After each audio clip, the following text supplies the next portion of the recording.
kosong? Ada. Ada siapa yang mau berangkat hari ini? Ada, Ibu. Oh, ada. Lili. Kalau Lili kenapa ya dia tidak berangkat ya? Kira-kira. Ibu.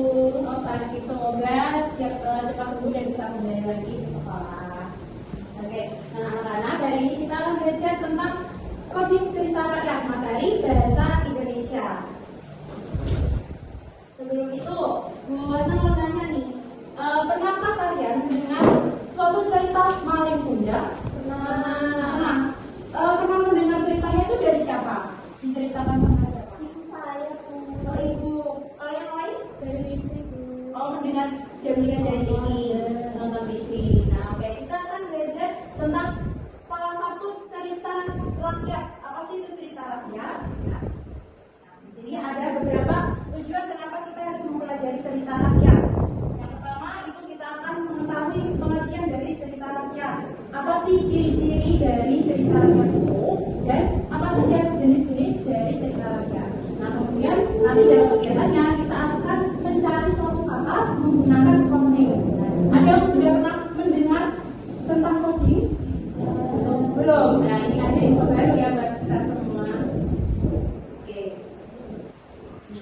Cerita rakyat. Cerita rakyat itu adalah suatu cerita yang berulang di masyarakat dari generasi ke generasi, dari nenek moyang sampai di masa kita sekarang. Cerita rakyat itu lahir dari tradisi lisan atau dari mulut ke mulut dari masyarakat yang biasanya itu mengandung pesan moral. Kemudian di sini ada berbagai jenis cerita rakyat. Ada legenda, ada mitos, fabel, sage dan juga dongeng. Kira-kira kalau anak-anak semuanya ada yang pernah membaca cerita-cerita rakyat ini? Apa ceritanya? Tentang apa? Oh, fabel berarti isinya hewan. Hewan yang berbicara seperti manusia. Hewannya apa? Kelinci dan monyet. Oh, kelinci dan monyet. Oke.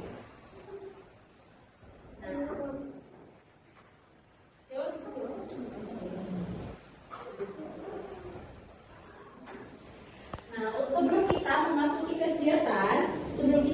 kegiatan, gue mau memberikan sedikit info. Apa sih itu coding? Coding itu adalah suatu kegiatan yang memberikan perintah atau langkah-langkah agar komputer atau suatu benda elektronik itu bisa melakukan sesuatu yang sesuai dengan keinginan kita.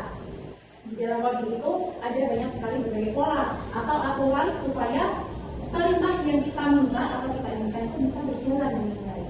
Nah, di sini jenis dari coding salah satunya adalah clock coding dengan jenis urutan atau sequence. Clock coding itu kita bisa menggunakan coding dalam pembelajaran menggunakan komputer atau perangkat digital lainnya. Salah satu jenisnya itu adalah sequence atau urutan, di mana kita harus melakukan langkah-langkah sesuai dengan perintahnya. Contoh website clock coding yang akan kita gunakan adalah iglo.coding.com. Nah, penerapannya itu ada ketika kita melakukan tata cara masak. Coba ada yang tahu gimana caranya memasak mie instan? Langkah pertama apa yang harus kita lakukan? Merebus air. Terus membuka mie. Memasukkan mie. Kemudian mie gondong atau mie goreng, Bu? Mie kuah atau mie goreng boleh. Kalau mie bumbu dituangkan dan diaduk. Setelah itu baru kita bisa makan. Coba bayangkan kalau misalnya ada satu langkah yang tidak kita lakukan. Misalnya kita belum merebus air, tapi langsung memasukkan mie ke dalam panci. Apakah mie bisa jadi? Jadi, tapi rasanya enak nggak? Tidak enak. Nah, nggak enak. Itu adalah salah satu kenapa kita harus melakukan sesuatu harus sesuai dengan urutan. Contoh lainnya, ini apa namanya? Rute perjalanan Google Maps. Ada yang pernah mengalami nyasar-nyasar waktu jalan? Pernah. Terus apa yang kalian lakukan? Buka Maps atau Google.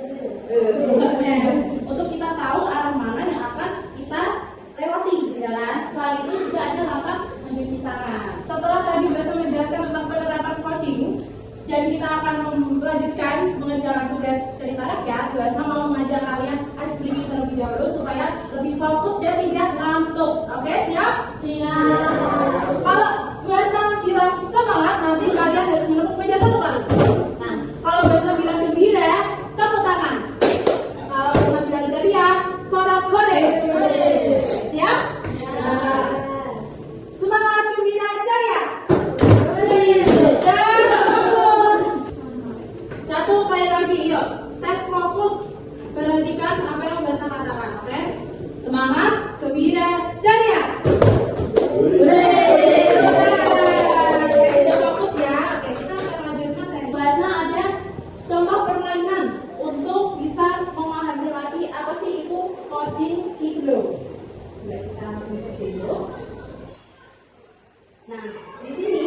bagian coding ada beberapa fitur atau panah untuk sebagai penunjuk kita dalam menggunakannya. Di sini ada gambar hewan apa? Hewan kelinci. Kira-kira hewan kelinci itu makan apa ya? Wortel. Nah, hewan kelincinya ada di sini di bawah, sedangkan wortelnya ada di bagian atas. Kelincinya lagi lapar. Kira-kira dia akan menuju ke arah mana supaya bisa menuju ke tanaman wortel ini? Nah, langkah yang pertama kita harus mengikuti dulu arah atau jalannya. Yang pertama ini kita akan melakukan arah belok kanan atau kiri nih? Belok kiri. Terus habis itu ini lurus, kita akan naik dan belok kiri. Sampai. Oke, selanjutnya coba Bu Esa mau minta ada yang praktikkan satu. Praktek. Saya mau. Ya boleh. Boleh Kak Febri, ayo. Di sini ada panah naik, belok kanan dan belok kiri. Oke. Lurus, terus belok. Naik. Terus naik lagi. Belok mana itu? Oke, terus oke. Sampai. Satu lagi yuk. Ayo Mbak Cici yuk. Bisa berjalan ini di level 5. Jadi mau ditambah levelnya. Kemana dulu? Kita harus kemana supaya bisa menuju ke Kita harus ke atas dulu. Oke. Ya. Bisa nggak? Coba dulu aja. Coba dulu. Kok nggak bisa ya, Bu? Kan kelincinya belum jalan. Kita menentukan dulu arahnya. Oke, coba kalau misalnya menurut kamu salah bisa jadi. Bisa dibagi ke sana nggak? Ini ya, Bu.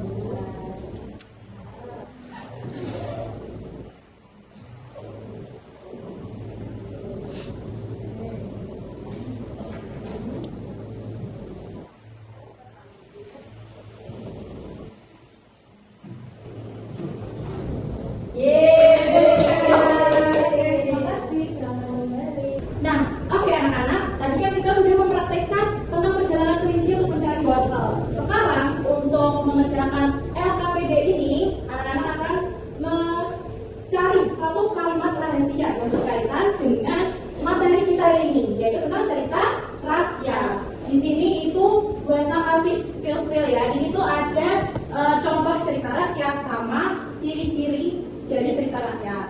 Kalian nanti bisa melingkari atau menarik garis sesuai dengan jalan yang sudah diberikan. Oke.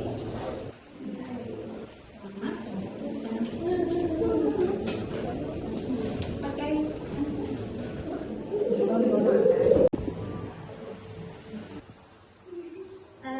Kita Ini enggak sudah lah. legenda.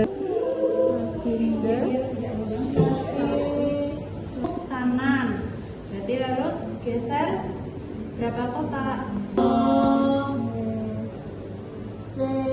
Ke mana itu? Iya, betul.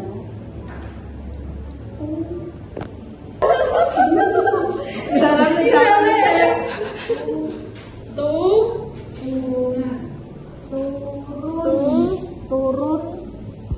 Sudahkah selesai semua pengerjaannya? Sudah. Oke, Basna akan menunjuk beberapa orang untuk mengerjakan atau mencari kata itu di layar depan kalian. Oke? Coba mulai dari Mbak Cici. Ayo silakan Mbak, ayo. Enggak boleh. Apakah masih ingat atau tidak? Kita akan cross check di sini. Aku ingat dulu. Oke, nanti Adri ya, urut ya nanti. Oke, boleh ini. Nah, Nomor 4 bisa. Iya, dibagi.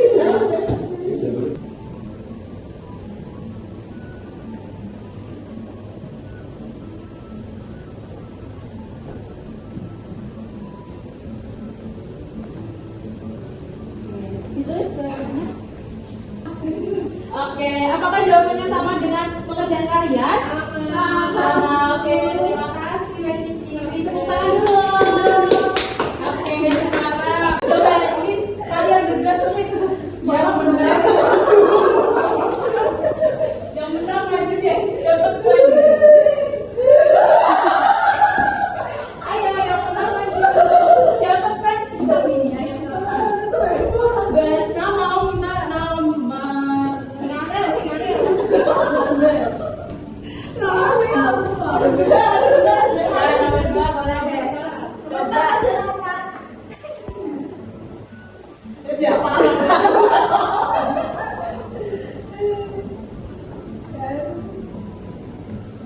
Singkat. Nah, jadinya deh. Ada di belakangnya. Nyata di sini.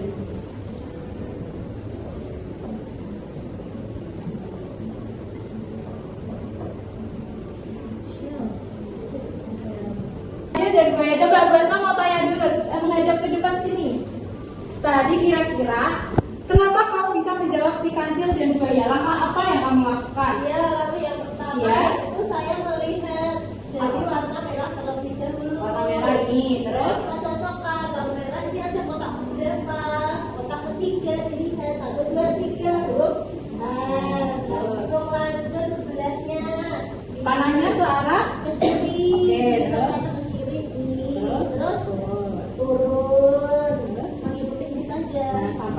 Sampai ke warna hijau. hijau. Ah. Nah, jadilah membentuk kata kalimat. Kancil dan buaya. Nah, pertanyaan satu lagi, si kancil dan buaya itu termasuk cerita rakyat jenis apa? Fabel. Jenis fabel, jadi ciri fabel apa tadi? Diperankan oleh hewan yang Hewan. menyerupai manusia. Oke, beri tepuk tangan untuk Kak Febri. Anak-anak, sebelum kita mengakhiri pembelajaran hari ini, gue mau tanya dulu nih, adakah yang kesulitan tadi mengerjakan sebuah lembarnya? Ya Bu. Apa? Kira-kira sulitnya di bagian apa? Awal-awal bingung mulai dari mana, terus beloknya kemana itu bingung. Terus ketika sudah mengetahui mulainya dari mana, bisa mengerjakan dengan baik. Bisa Bu. Oke. Dari sini ada yang mau ditanyakan dulu terkait dengan cerita rakyat dan juga coding. Tidak. Oke, jadi tadi kita sudah membahas tentang cerita rakyat yang berasal dari turun-temurun, kemudian ada berbagai jenis atau macam-macam cerita rakyat. Nah, tugas kalian untuk pertemuan minggu depan, Bu Asta ingin meminta kalian mencari cerita rakyat yang ada di Kota Kudus atau di sekitar kalian. Oke, tugas yang kedua, nanti Bu Asta ingin meminta kalian menuliskan langkah-langkah kegiatan atau aktivitas yang kalian lakukan dalam satu hari di hari Minggu. Urutan kegiatannya, contoh penerapan codingnya. Oke? Baik, pembelajaran hari ini cukup sekian. Terima kasih banyak. Semoga bermanfaat. Wassalamualaikum warahmatullahi wabarakatuh.